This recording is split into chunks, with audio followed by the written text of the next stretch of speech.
Hello, everyone. It's Mark Holthe, Canadian immigration lawyer, back with another live immigration Q&A here. And today is February the 23rd, 2022. Wow. It just, the wheels of change just never cease to happen, don't they? And when it comes to immigration, there is no shortage of news, things that we have to announce, programs that they're considering.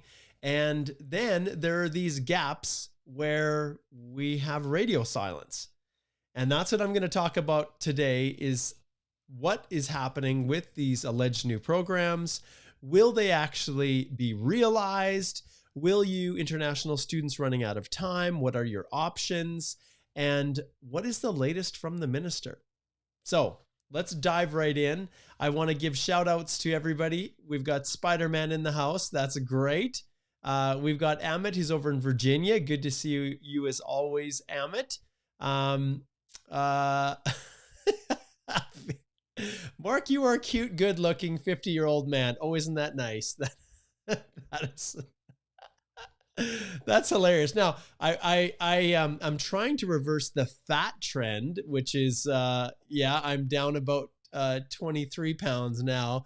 So I'm fighting to get back in shape for my world tour. Once the world opens up, I'm planning on traveling to your city. So the top cities, literally all over the world, I'm going to be traveling to do in-person seminars for individuals who are looking to immigrate to Canada. Hopefully by that time, Express Entry will have opened up and there'll be opportunities. But that is something that I'm planning, which is going to be a lot of fun. So I'm really excited about that. But once this pandemic gets under control, things settle down, then I am going to be coming in person to a place near you. And if I'm going to go and appear in person, then I better get better in shape, apparently, because I guess that works better than watching a fat guy walking around the stage. But it's happening. So that's hard work and watching what you eat. It's amazing how it changes things. But it's been so cold here, you guys. It's been really cold. And this week is reading week for my daughter. And we were going to go out and hit the hills to go skiing. It's actually not too bad. It's like 18 degrees in Lethbridge today. And where we go skiing is kind of out towards the Crow's Nest Pass, and it's minus 22, which is, it's a little bit chilly for skiing, but we're planning on doing it on Friday. So downhill skiing is something that we like to do. It's super expensive, so we can't do a lot of it, but on special occasions, we'll save up our money and then we'll go out and do that. So, all right. Spidey's on the Quebec-Ontario border. Excellent. Amy says, good news today, FSW Outland. Well, we'll see. We'll see. Let's see. We've got Ifu is in, Hassan is in Kenya. And Thisura, hope you're doing good. I'm doing really good. Thank you. Ami, as far as the good news, hang tight. Ultimately, I think many of you are seeing that your Outland applications are starting to, they're getting processed. And I think I'd love to hear your comments and your feedback on this, because understand, I get my intel as much from you guys as I do from the government. And we're in the process of tabulating all of the data from us lawyers across the country. The Canadian Immigration Lawyer Association is doing that. And our CBA members and the other groups are all contributing to it to get better analytical data. And you can only get it by numbers. So I take your anecdotal reports and I use those as well when I'm trying to sort out exactly where things are at with processing. Will they open up another draw? That's interesting, you guys, because there was there were reports basically from Minister Fraser, which validated every single thing that he told me, which is that the FSW draws were going to start sooner rather than later. And you know how much I've talked about this with the levels plans, and I'm not going to spend time going back into it, but with the levels planning, they have to start issuing invitations this year in order to meet their expanded quotas for next year. So maybe they've slowed and put a pause to the CECs and the FSW for the first few months here But I would be, and I actually thought that they would continue forward withdrawals here in January. Alicia and I had a talk about that. But now understanding, the backlogs and their desires to work through, and the fact that they've allocated quite a bit to those special humanitarian TR to PR pathway and other projects like that, it makes sense that they would hold off till they got the backlogs dealt with so that they could then move forward. And that's what they're working on. So I think you guys that are waiting in the queue for your FSWs, you'll start to see movement on those. And we had a meeting with IRCC just yesterday where they talked a little bit more. They gave a lot more intel on the tracker. Yeah, and I think you guys know that anyone who has a spousal sponsorship application in the queue is familiar with the tracker. Let me see if I can just pull up. Just give me a second here. I'm going to go here and then I'm going to search by date modified. And let's see if I can find, I think I actually moved those over here. Let's see, I've got a bunch of stuff going on and here, and then CBA, and then the spousal tracker, which I've got a folder for that one. I have meetings with immigration where they give us background insight into how the different trackers and things are being used. Just give me a second here. This is the nature of Alive, you guys. You just got to ride it out with me. So there it is. It's the PRFC tracker. That's what they call it. And let me see if I can just pull up an image for you guys here.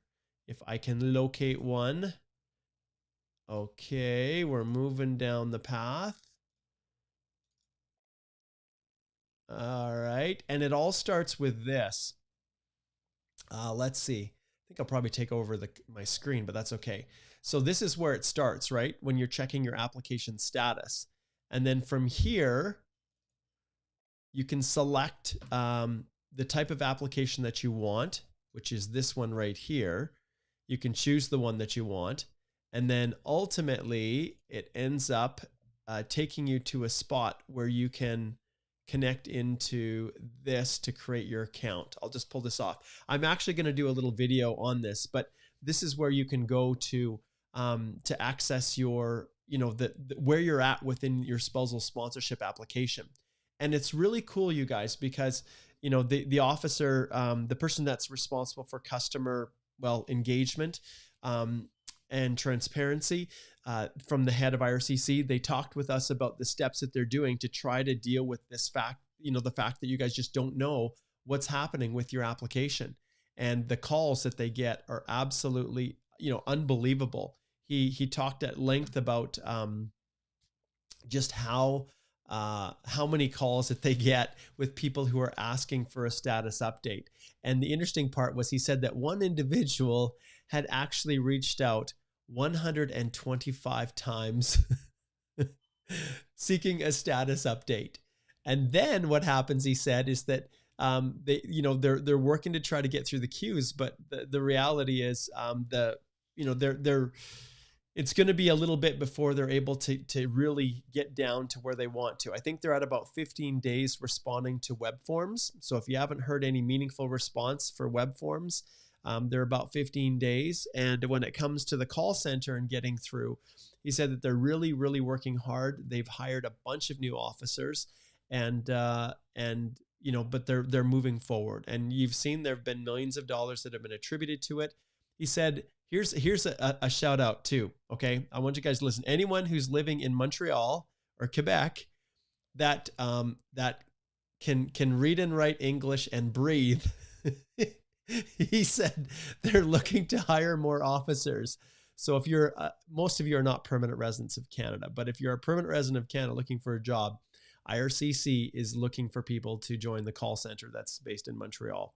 And so it's based there, and they do have virtual kind of options, but ultimately that is out there. So yes, so we'll see how things play out.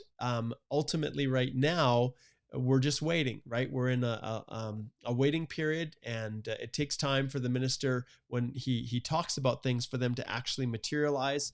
I think I spoke with you guys last time about a session that I moderated with the Minister of Employment and Immigration, Tyler Shandro, who was an old law school classmate. He's the minister in Alberta, and I specifically asked him about the new rural entrepreneur programs when they were going to launch them, because I'd spoken with the previous minister 2 years before, and was involved in stakeholder meetings regarding it. And he didn't say a word. He was really tight-lipped. And even though I asked him, he said, "Yeah, we're looking at that." Well, it was just launched, right? The two new programs were just launched, and Alberta is no longer the Alberta Immigrant Nominee Program. And if you go here, I've got a lot of things on my agenda, you guys. But if you go here to the YouTube channel, as many of you know, subscribe if you haven't, subscribe. But if you go down here, you'll see, and if you go through the videos, the new Alberta Advantage Immigration Program. So it's the Alberta Advantage Immigration Program. The name is now changed, and I'm going to do a video on that. Also, Phil's working on updating this, but you'll see there's another video that's just been launched. If you haven't watched it yet, go check it out. It's just a short little clip that highlights this sucker right here. If you go to the courses and then you go to the express entry course, it's actually going to be launched March the 14th through the 18th. And you can click right here to reserve your spot. But this program right here, I'm super excited to now tell you that if you are an immigration consultant, I just submitted the curriculum for accreditation by CICC. So the Canadian Immigration Institute is now approved, and now we're getting each of the courses verified for the number of CPD hours. I'm probably projecting that it will be at about 5 CPD hours. There's 5 one-hour sessions that are live, but then I think you guys know there's over 10 hours of video content, tutorial instruction on exactly how to file express entry applications. And, I've had a number of immigration consultants who have gone through, taken the course in the past when it wasn't fully authorized for CPD, but now it is. It's just days away. So I'm really excited about that. And so make sure that you head on over here and sign up for the next class that is actually going to be March because of the demand. I was shocked. There were, we had, even in a downturn, we had way more people subscribing, going through the PNP, but many people who were also looking at just getting prepared for when the draws start to happen again. And the early birds get the worm, right? And when you're ready, then things are definitely going to go a lot more smooth for you. Okay, we've got Viola, who's watching from New Brunswick. Welcome, welcome. That looks like a fine grad photo there. Good for you. Good for you, May. Okay, let's see what else we have. We're going to hold off on questions for a little bit longer. Okay, Salam, good to see you. Ayesha, we've got you in the house. George, past alumnus, just like the Surah. Both of these characters have been around for a long time. You guys are both permanent residents of Canada, gone through the course, alumnus of the Canadian Immigration Institute Express Entry course. And yeah, it's awesome to have you guys coming back. And even those who've taken the course, there's some new testimonials that I'm going to be putting up. I didn't have a chance to get to that. So, and yes, Kyle, I know there's lots of people that are in that situation. Hang in there, hang in there. And remember, on our Healthy Immigration Law website, you can go here, go to our resources, click on blog. And Alicia and I were supposed to do a live session. I actually have to change it, on the top 10 reasons for study permit refusal. And ultimately this blog post that Alicia has written is phenomenal. You guys have to check this out. It is just full of, she was only going to do 5, but she ended up doing 10 of the reasons why study permits can run into problems, and just basically pointing out all of the different things that you guys need to take into consideration that can hurt your chances of getting your study permit application approved. And you can see she relies on case law. She's got lots of resources there to support. But we were scheduled, and if you go here, we're scheduled to do it tomorrow. But unfortunately, I have had to, we're going to have to reschedule that to the following week because, and I don't know what's going on, but I had 2 more people close to me that have passed away. And so I have a funeral tomorrow that I have to attend in the morning. And then on Saturday as well, another funeral. And I guess, like you said, I'll be turning 50 years old this year. And well, when you start to age and get older, you start to see more people are passing on to the other side. And so, yeah, so we'll let you know about that one. And Alicia's live as well. I'm looking to see if she's brave enough to tackle it on her own, but I think the technology still scares her. So we might just hold off for a little bit, unless I can get Igor or someone to host it. So we'll see how that goes. Okay. All right. So let's keep moving through here. Good morning to you, Anastasia. Good to see you. Heyo, Vegeta. Good to see you. And Fabio is in the house. Mahmoud, nice to see you. Ali's over in St. John's. Hello. Let's see. Journey is here. Journey with Navesh. Nice. Good to have you. Shan over in Trinidad. Welcome. I love doing this, you guys. It just gives me a chance to see where everybody is. Don't get yourself in trouble, Spider-Man. Working while tuning in. Sugdeep, good to see you. I'm doing awesome this morning. And Rao, good to see you. Yun Chen, good to see you. Thanks for connecting in. And then Nikhil's over in Toronto. And Jur is over in beautiful British Columbia, Vancouver Island. Oh, very jealous. I imagine it's a little bit rainy there, but it can be definitely pretty awesome weather. We love going there as a family. Kerala, Smat is over in Kerala, India. Hello. And you guys. Oh, sometimes I have to laugh at the comments. You're a smart, good-looking man. I'm surprised you are 50 years old, young man. Yes, I have a secret. The secret to my longevity is that I do not drink alcohol. I do not smoke. I do not take drugs. and I try to take care of myself, except over this last year, it did not work very well. Oh boy, my vice is food and I love to eat.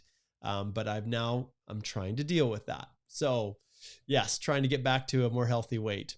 Okay, Carlos is over in Dominican Republic. Excellent. We haven't had someone from the Dominican for a while. So good to have you here. And let's see. Amis, greetings. Good to see you. Mahmoud says, wish you very happy time with your daughter, Mark. Stay blessed. Thank you. Boom.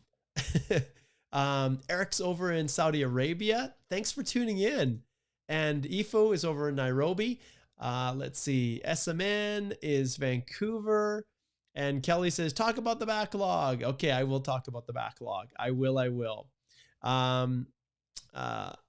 Okay, let's see what else. We've got Bakang is over in Cape Town. Nice to have you. Nisha's in Toronto. And yeah, if welcome to come to Kenya. I'd love to do that. That would be great. And those of you who are posting questions, always hold off till I give you the green light, because I want to go through and do some shout outs before we jump into it.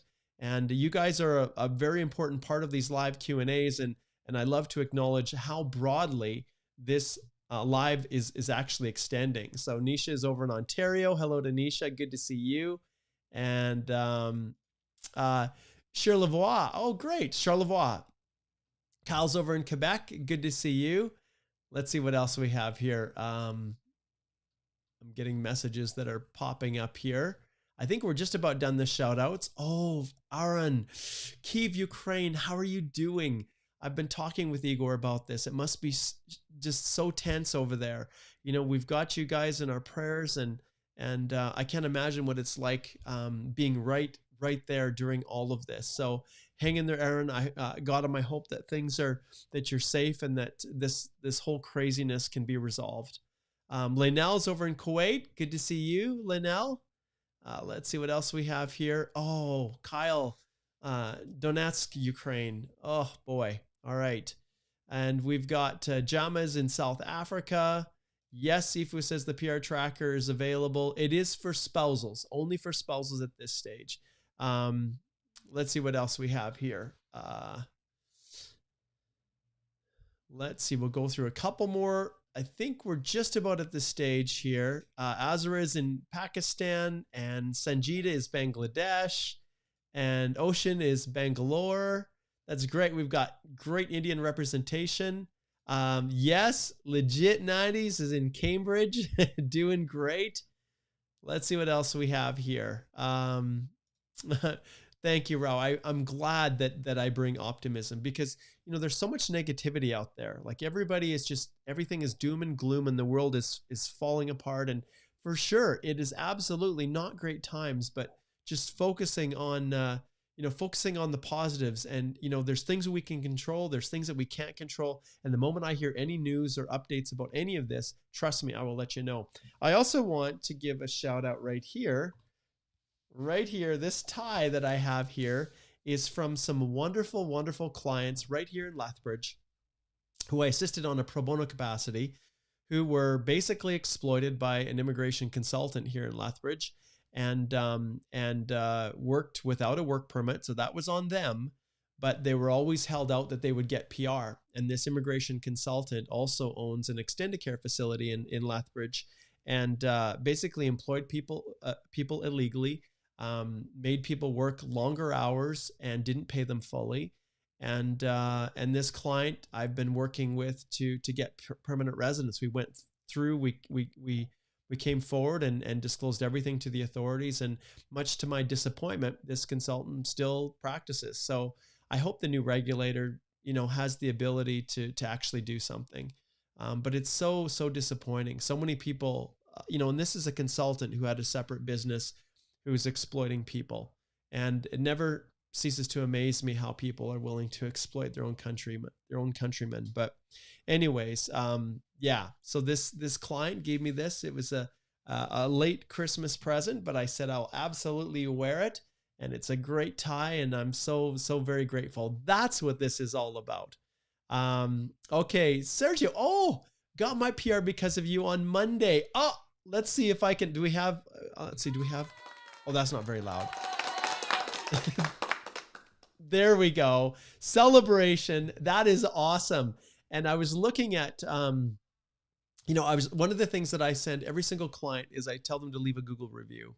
And we genuinely do everything in our power within our firm to try to service the people. Now, we're not perfect. And sometimes there isn't a fit. Sometimes we'll do a consult. We'll start down the path with a client, but we realize they really need full representation, something that we don't offer in that traditional sense.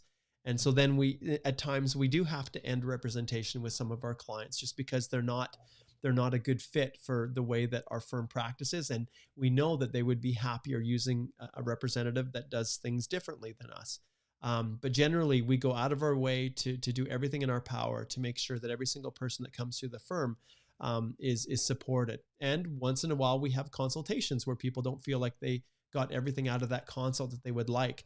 And actually, I've got a long email that I've drafted to one individual who came through. And, the reality is sometimes we can't help people. Sometimes the things that they've done, the applications they've submitted, the refusals that they've gotten, we can't fix. And it's hard sometimes for people to hear that, hey, like you don't have any options. But notwithstanding that, there isn't a single person that I ever want to come to our firm, Whole the Immigration Law, that feels like that we don't care. And if at the very, very least, they know that we are sensitive to them, that we care about them, that they can trust us, that's 95% of the battle. All right. So Sergio, that is so awesome. I'm so happy for you. Oh, I just love that. I absolutely love that. Okay. And then Sanjeev says, a PFL response has come, but my agent is not able to see any response. What to do now? I'm not sure what you mean by that, Sanjeev. This is where oh, not that one. This one. I ring that bell and say, head over here to our firm right here and click on speak to a lawyer and book a consult. And I can't tell you how many times I've done consultations with people that have other representatives. And we do it all the time. We offer second opinions. We do all those kinds of things. So Sanjeev, that's what I recommend that you do. Okay, we'll do a couple more shout outs and then we'll completely open this up to questions. If you've posted a question, hang in there. I'm going to reopen it up and then people can respond. Anita from India, good to see you. Zana, good to see you. Rajesh, good to see you. And Rami says, Thunder Bay, Ontario, glad to hear about the with your courses. Yes, CPD hours with you. Absolutely. I'm really excited about that. And Fiona, hola, como está? Estou bem grato que gostes dos videos. Love your Q&As, she says. Awesome. And then Carlos Dominican, God bless you. It's actually sunny here with the wind chill. That's good. And Shaw's over in Ottawa. Good. I'm glad that that you're connecting in from there. Rajesh is Andhra Pradesh, India. Andhra, probably. Thanks, Syed. Thanks for those condolences. And Crystal's Jamaica. And Sally, hello to you. The Teenage Queen is Jamaica. I'm good, Xavier. I'm really good from the Philippines. Excellent. And Bangalore, we've got Ocean and Oman. Catherine's from Oman. Wow, that's great. I know some of you are tuning in quite late. And so I really appreciate all of the support. And yes, Sergio, thank you for that shout out. Yes, Calgary minus 27. It is cold. It is so, so cold.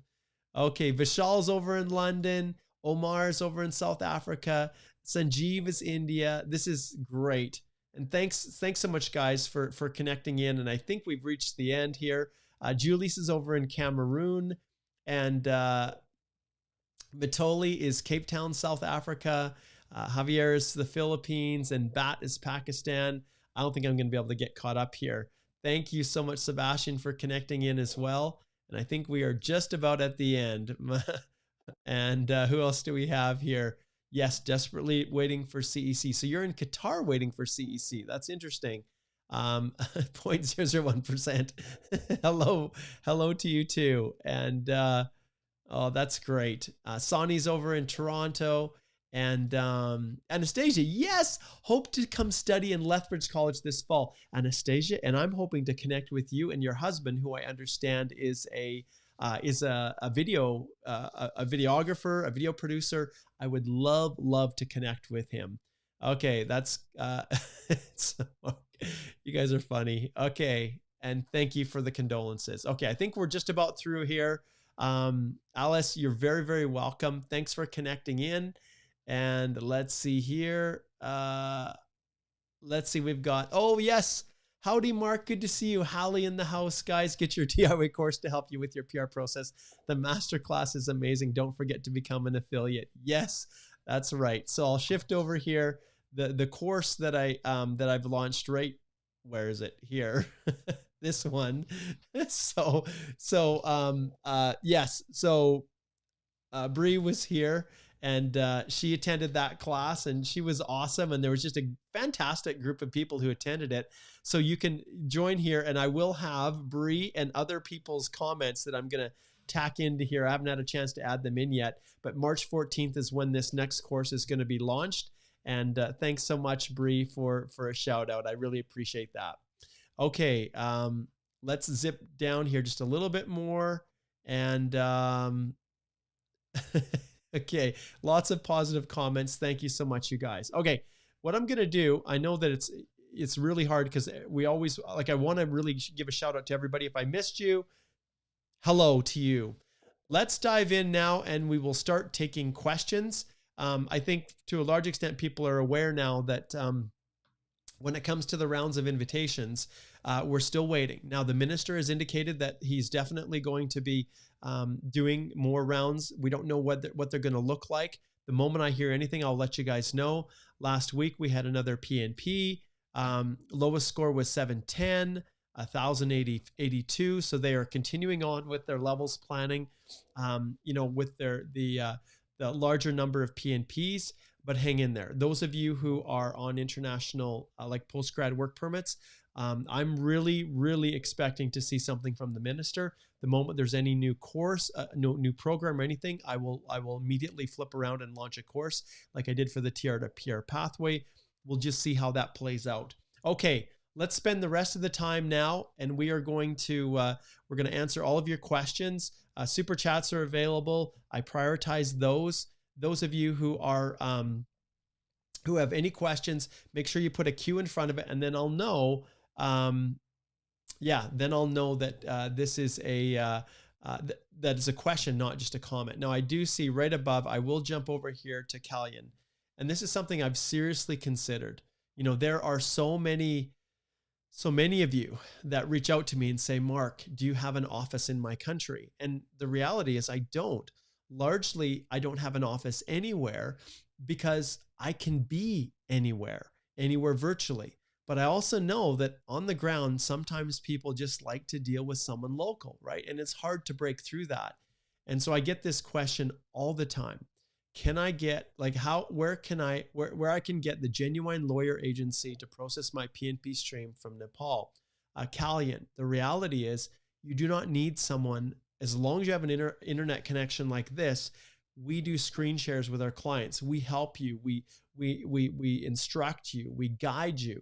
We literally assemble the whole package and do all of the heavy lifting at the front, and then you control it and you submit it through your own portal. We disclose fully to IRCC that we've helped you to prepare it, but we're not the official representatives on the file because you control it yourself. But you get all the benefit and advantage to us helping you prepare the application, vet your documents, even uploading. We help you to do all of that. And then you wait for the approval. That's essentially how it works. And so you don't physically need to have someone, an office there. We'd be happy to work with you. And one of the big differences, you guys, if I go through and we do a consultation, which we always start with a consultation, if we go through and do it and I say, look, I don't think you have a really good shot at qualifying. I don't think you're going to have any chance. I will tell you. I won't like say, oh yeah, let's take your money and submit a profile and we'll see what happens. If I feel like there's an outside chance, maybe a province could potentially nominate you, then I might consider, taking, a payment to help submit the profile. But generally speaking, I'll just give people direction. I'll tell them to give them tips and strategies, and then I'll tell them to submit their own profiles. And then wait and see what happens. And if they receive a notification of interest or an ITA, then they can engage us. Because I do not believe in taking people's money unless they really, really are going to get value from what I'm doing for them. Now, the moment anyone is even remotely close to being eligible, to getting an invitation to apply or a notification of interest, we go full in, and I do everything in my power to help support. And we love to work with people in those circumstances. And in fact, right now with Andrew Carvajal, we are in the process of putting together, we're finalizing the table of contents. It's actually with me, but we're putting together an economic, a book that we hope will be useful and used by, maybe even the Queen's program. We'll see. I'm not sure what they're doing, but a resource material for the economic programs for understanding all the PNPs and all the ways that you can immigrate to Canada. So we're in the process of doing that, which is a pretty massive undertaking. Okay, let's start here. We will start with Jazdir. He was the first one. Tier-to-peer applications, will they process them all by the end of 2022 or 2023? Well, I think the minister has indicated that they will be processed in the end, all of them by the end of 2023. So I think 2023 is your answer. Okay, will Ontario resume all program draws based on CRS only? Well, that's something that's the great mystery, right? We've seen a variety of human capital priority streams that have been targeting different areas. We saw one that was trades. In fact, I had clients that we were working through right now that went through the trade program, and they received through those draws. And we've seen the IT, we've seen at times that they go on human capital alone. So, but there's only so many spots to go around, right, Simran? And so we'll just have to see. Okay. All right. Aisha says, under tier-to-peer, received AOR 27th of January. Okay. Medicals, bio, will it be processed in 22 or 20? When is the right time to order for GCMS? Okay. Well, you can order GCMS whenever you want. But the reality is, I'll be honest, you guys, when it comes to filing the application, the first question I have is, Aisha, do you have any concerns about what you submitted? Is there any issues with, I do so many, I call them pre-PFL reviews, where a person believes that possibly they didn't do something right. I actually will then, they can retain me and the lawyers in our firm to go back through their TR to PR in advance to identify any problem areas. And then the moment there's any interaction with immigration, then we will upload an attempt to correct. And in many instances, I don't even care if they say don't send it. I will still do web forms as long as there is something. So if you have a file number, then I will use that, and we go through Yisha and we sort it out. But realistically, you guys, at least you TR to PR pathways, depending upon when you got it submitted. I don't see if you're essential worker or international grad. It is just, it's taking a long time. And they never guaranteed processing at a certain stage for the TR to PR. So they're really working hard to get express entry under, their actual level standards that they're supposed to have. So yeah, it's hard to say exactly, you've got January 27th as your acknowledgement of receipt. And yeah, it's hard to say. It's hard to say exactly, Isha. Okay. Okay, George says, how are some people able to link their PR card application under GCK accounts, but others like me can't? I don't know which office is printing my card either. How do others know? George, I've never attempted to link a PR card to a GC key. I never have. And so I'm not quite sure what this process is. Maybe others have for whatever reason, but I can be honest that, yeah, I never deal with that. I deal directly with the visa office that has it. I use a web form as my means of communication. So that's kind of how I structure it, George. And I understand you're still waiting for that PR card, and many people are in that queue. They're in that process. And so you're not alone. Okay, let's hit some chats here. All right. So can you share your thoughts on most visitor visa application blanket refusals who has a spousal open work permit in progress since 2021? What should be the next step forward? This is one it's a consult, my friend. We know Chinook lives, breathes, exists.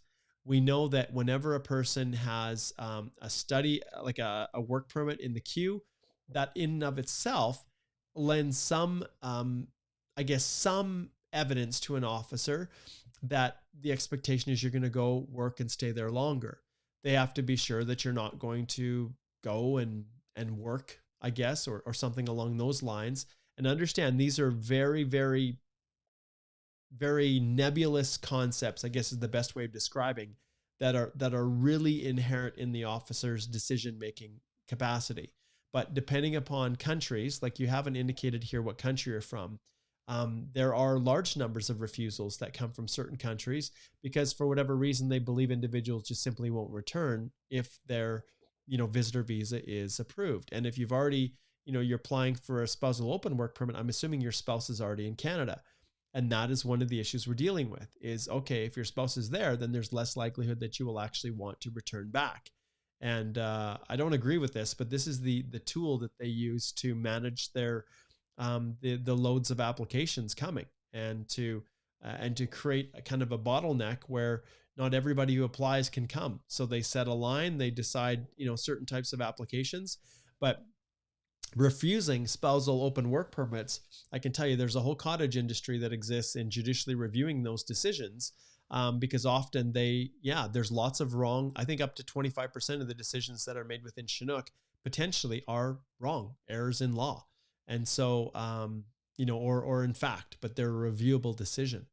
So, that's something if there are refusals, then, and when you talk about blanket refusals, usually what you're referring to that is that a whole bunch of people are getting refused all for the same reason, just because of a certain set of facts. And if that's the case, then there's an option there for judicial review and potentially challenging that. So, okay. Okay. Rashid here, make sure that you guys put in your question so I can find it. Okay. Let's see here. Okay, let's try this one. I'm not sure if this is the one, Rashid.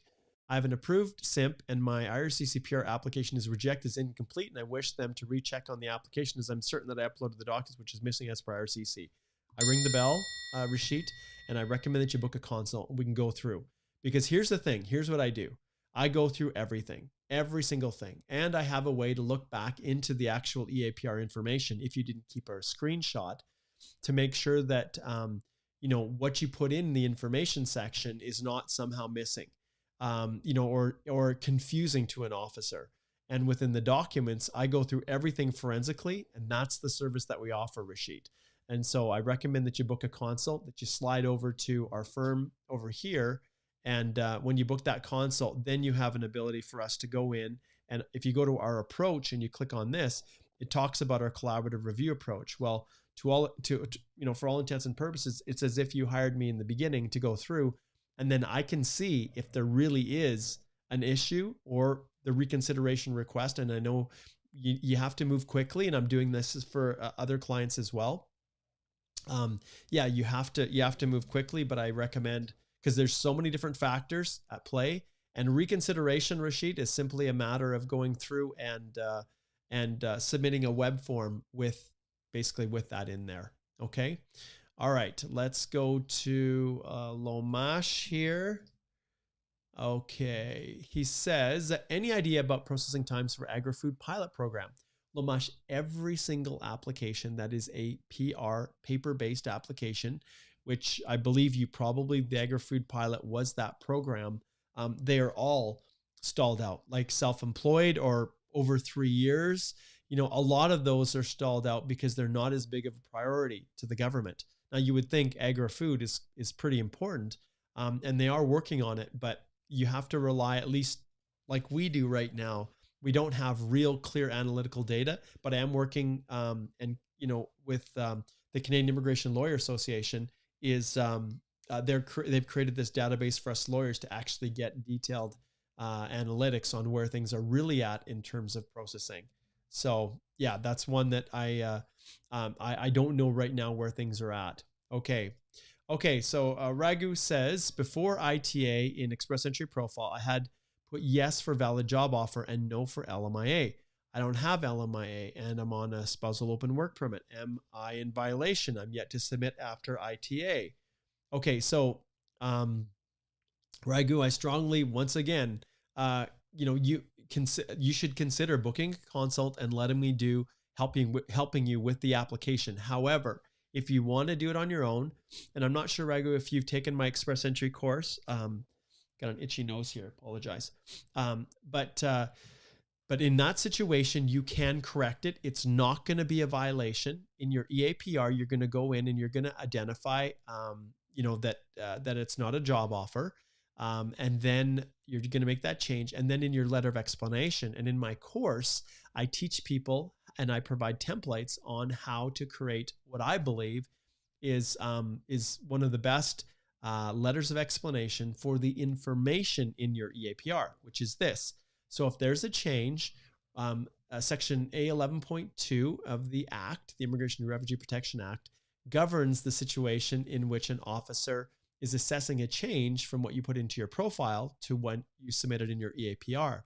And as long as that change that you make doesn't affect your eligibility for one of the programs, whether it's CEC or whatever it might be, or it doesn't alter your CRS score, then you're not going to have a problem.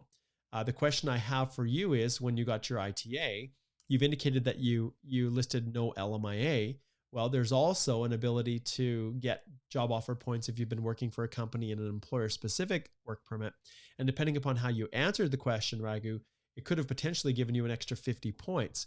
If that wasn't the case, then it's possible that, we can go forward and you don't have to worry about anything. But if they did give you the extra 50 points for a job offer when you weren't entitled to it, and it drops your score down below the round of invitation level, then potentially that could jeopardize your ITA and your eligibility for it.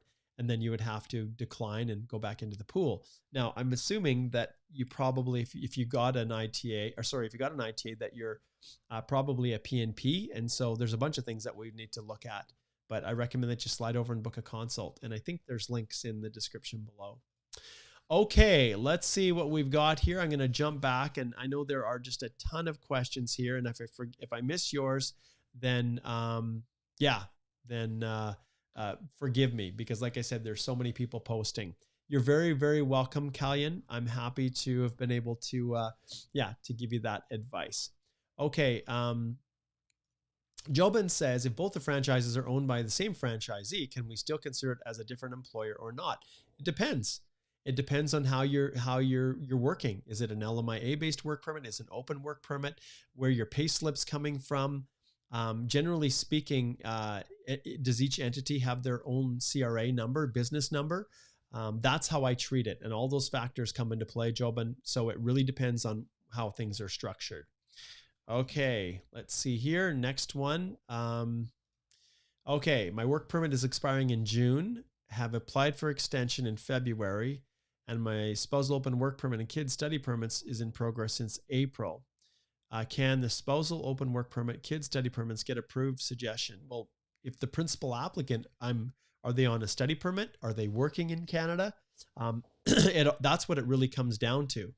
As long as that process is valid, as long as the principal spouse's temporary document is valid, then I don't see any issues with with it getting processed. Although if you're talking, if it's in progress since April of 2021, like that's a concern. Like that's a long time. And if that's the case, and then if you submitted the extension in February 22nd, like I'm concerned, did you do this on your own? Did you use a representative? April of 2021 is a long time ago for kids study permits to still, be stuck. And I don't know if it's inside Canada or outside Canada. You've indicated that your work permit's expiring in June, and you've applied to extend it in February, and your spousal open work permit and kids study permit is in progress. It's hard to tell if I think you're in Canada, but yeah, this is, as far as this interaction between them, I'm not seeing any. I don't have enough information to be able to say, yes, it's going to be approved, or how to fix it. Once again, in this case, I'd have to direct you back to booking a consult. Okay, let's see what else we have here. I'm going to look for the cues. Okay, let's see here. What else? Got lots of people saying hello, hello. Let's get to some questions. Okay, Shane says, I'm from Vienna, Austria, submitted EAPR about a month. When to expect biometrics and medical pass, God bless. Usually it takes a couple months to get the biometrics back, but they're getting better. They're getting faster. And so I wouldn't be surprised if you see something within the next couple months. Okay, let's see who is next here. Okay, Olu. All right. Hey, Mark, just got my LMIA work permit for an employer in Montreal. I'm coming from Paris. Can I settle my family and live in Ottawa while working in Montreal? Okay.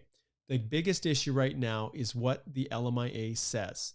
And the reality is, if the LMIA says that you are, that you're going to be working in Montreal, then you have to be very, very careful that all the conditions of employment that are listed in there are accurate. Now, those points, if you're living in Ottawa and working virtually for a company in Montreal, there's nothing wrong with that. You can still obtain express entry points for it, but understand that it's going to be a challenge sometimes if individuals are, if immigration feels that really you intend to reside in Quebec. That's where it comes into an issue, because for express entry, you have to demonstrate an intention to live outside the province of Quebec. And if you're currently living and your family's settled and everything is based in Ottawa, but you're working remotely via an LMIA, I just want to make sure that, when you're going through this process, that you're not somehow outside the confines of the work permit. And this becomes a little bit of a nuanced thing given the virtual nature of what's happened with the pandemic. So I would just pay close attention to that, Olu. That's what I would do. But from the standpoint of working, as long as it doesn't breach any of the conditions on your work permit, you can live wherever you want in Canada, and work for the company that if they're based in Montreal. So, so I don't think there's any, I don't think there's any issues at all, at least from my standpoint. I don't see any. Okay. Let's just see here. Okay.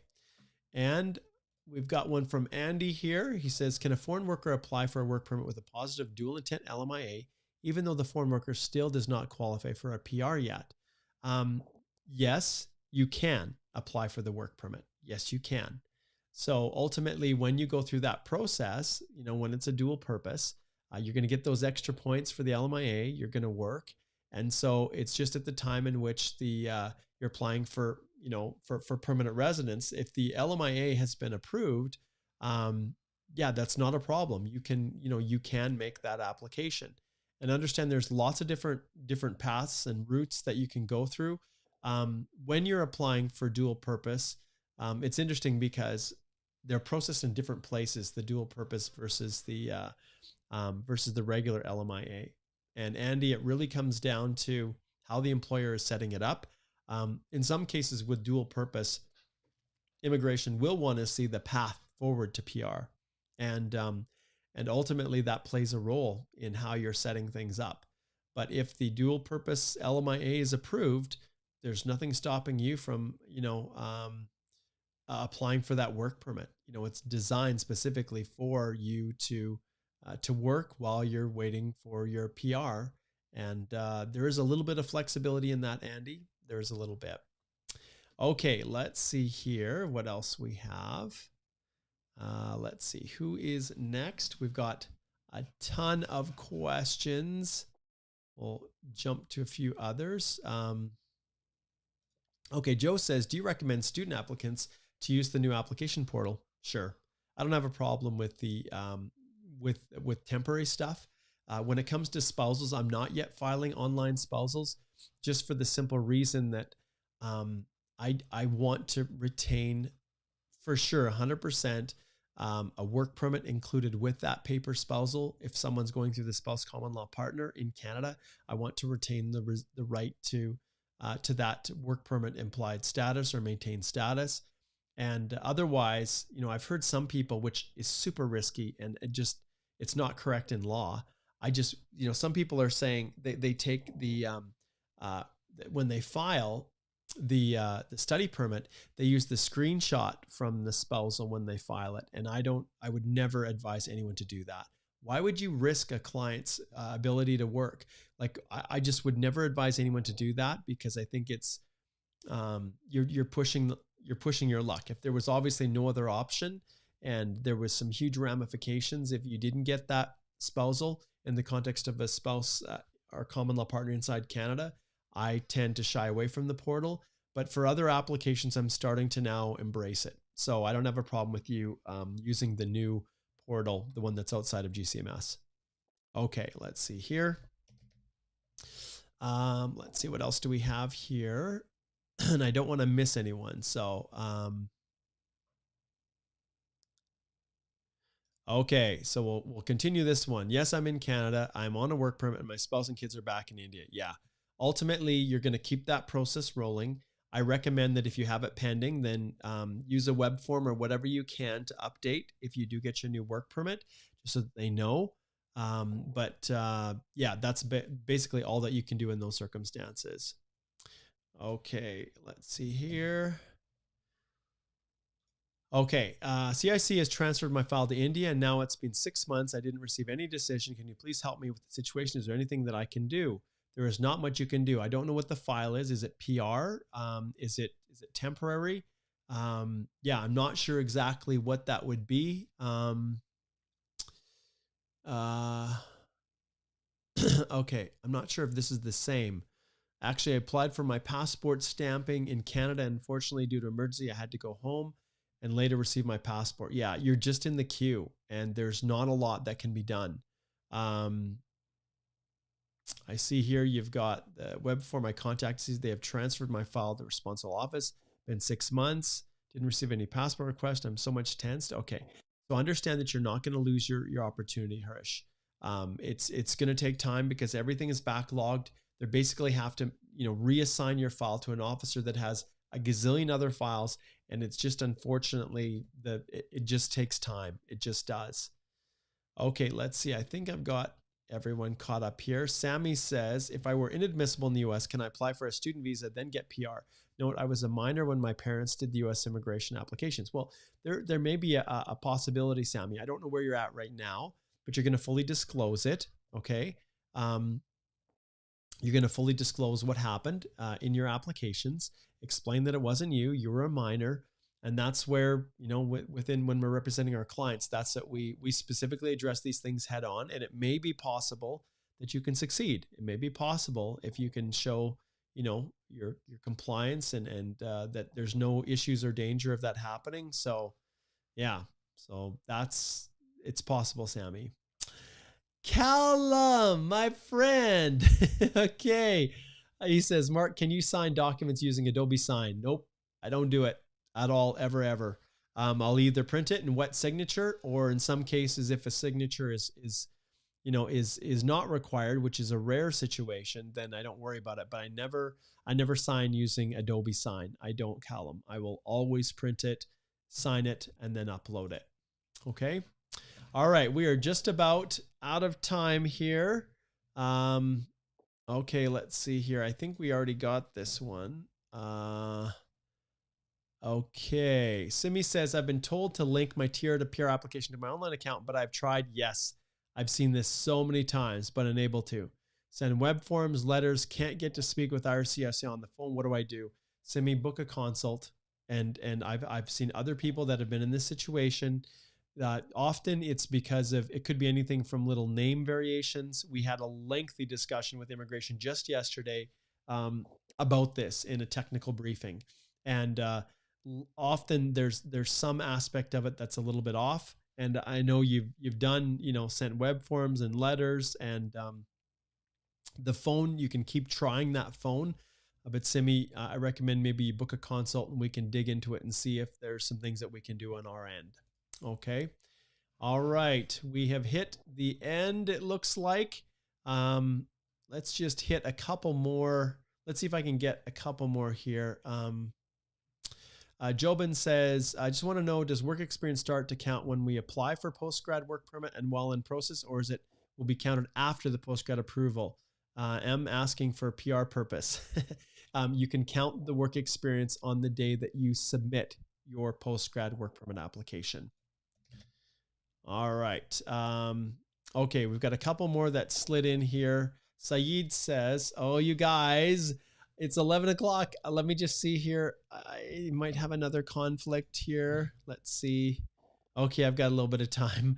Okay, hold up on the super chats here. Okay, so Saeed says, I submitted my application for CEC in June inland. Okay, I got married in November while waiting for my PR. Can I add her to my PR outland? Will it affect my points, meaning it will drop?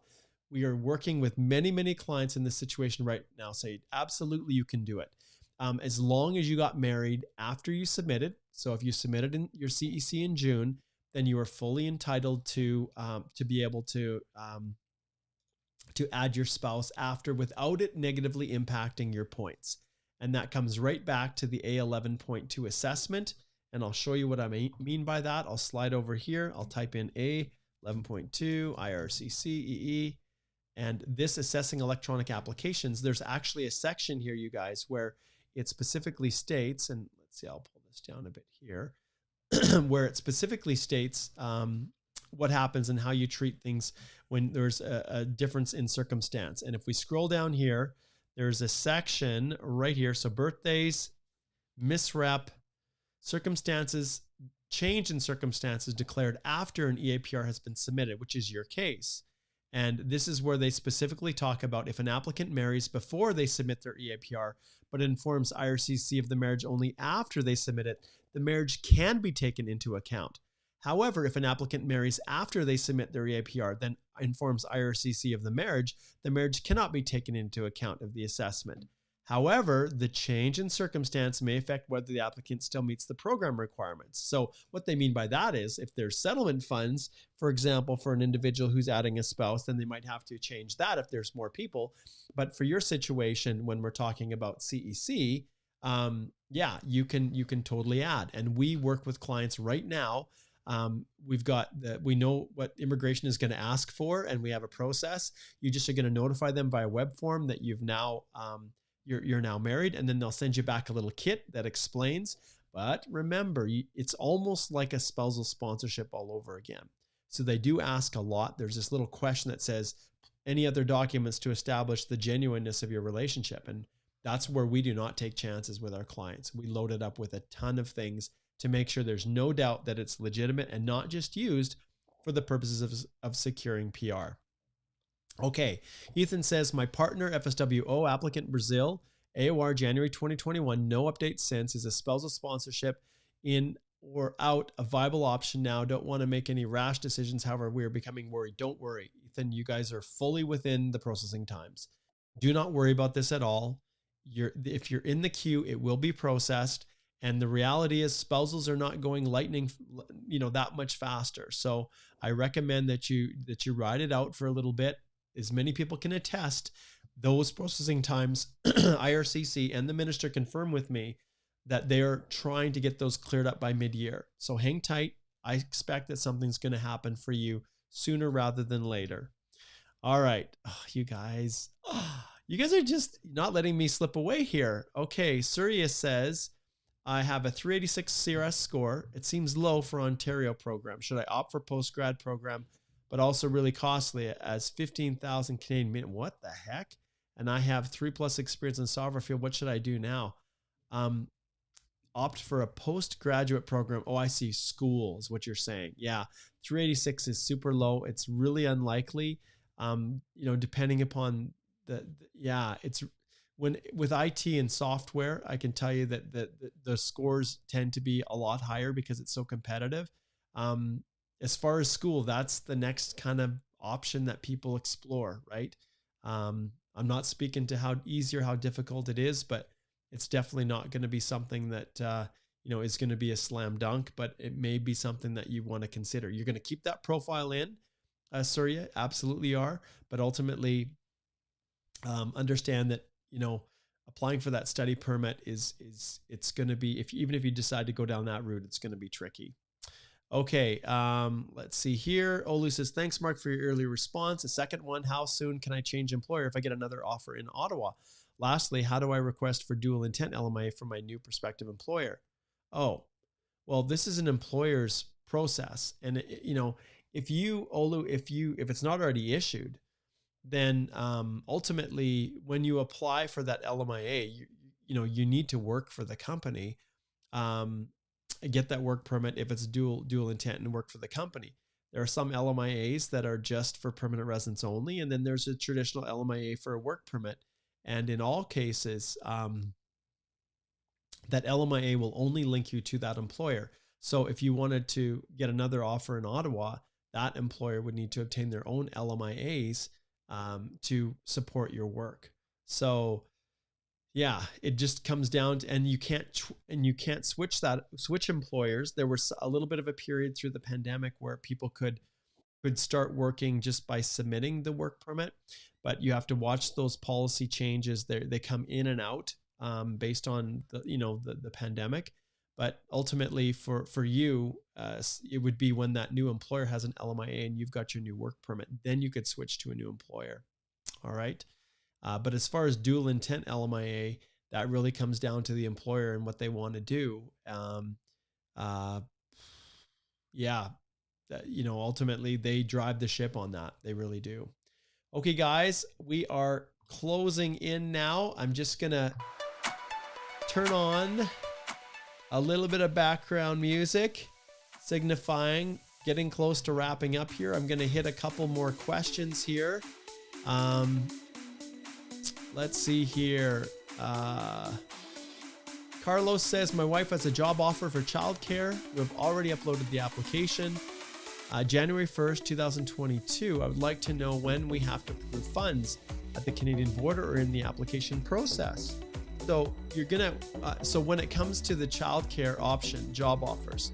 So generally speaking, job offers, when you have it and you can establish it, it removes the need for settlement funds just because especially within express entry. Within the childcare, I need to see a little bit more on that. I have not filed many childcare applications myself. There are others out there that have a lot more knowledge about those programs. But generally, when you're submitting applications, you have to consider, demonstrating it up front. But childcare, it's one I just don't have a lot of experience with, Carlos. So honestly, that's one I can't answer. And it was interesting. I was talking with Chanel. We were doing a little bit of a meeting this morning, just talking about how things were going with her. She's the newest lawyer that's joined our firm. And I said, look, like if someone asked me to file a caregiver application for them, I'd have to go to the drawing board and research it all. So so it's an area that I don't have a lot of experience with. Let's see if we can hit a couple more. Simran says, when will the lowest CRS score when Express Entry will resume? I think when it resumes, it's going to be over 500. That's what I think. Okay, let's see here. Okay, KJS has received an update of a profile fulfilling the basic minimum requirements. Is there a chance of getting ITA in the next round? Basic, hard to say, KJS. Very, very tough to say. If your scores are low, then it's probably unlikely. All right. Okay, we will end it right there. And I want to thank you guys for tuning in. Like I said, there won't be a live Q&A tomorrow because I have that funeral in the morning, but we'll get Alicia set up here soon, and then we'll be able to continue moving forward with these live Q&As. Those of you who are wondering what is the fuss about this Express Entry course, we'll head on over here, check it out. If you're an immigration consultant, know that we now offer, like I said, College of Immigration Consultants, CICC accreditation. I'm just putting the finishing touches on that. This will be February the 14th is when I'm going to be launching this. And so definitely head over, and it is open. It was created for individual applicants just like you. And boy, I can tell you, if this next one is anything like the one that I just had, just exceptional, just so much fun. 5 hours of master classes each evening from 5 to 6 Mountain Time, 5 to 6 p.m. Mountain Time. And they will run from March the 14th through the 18th. And then there's over 10 hours of on-demand video tutorial, step-by-step walkthrough of every aspect of the Express Entry process. So go head on over there, click on the link, and subscribe. Okay, guys, thanks for tuning in. We'll see you once again on the next live Q&A.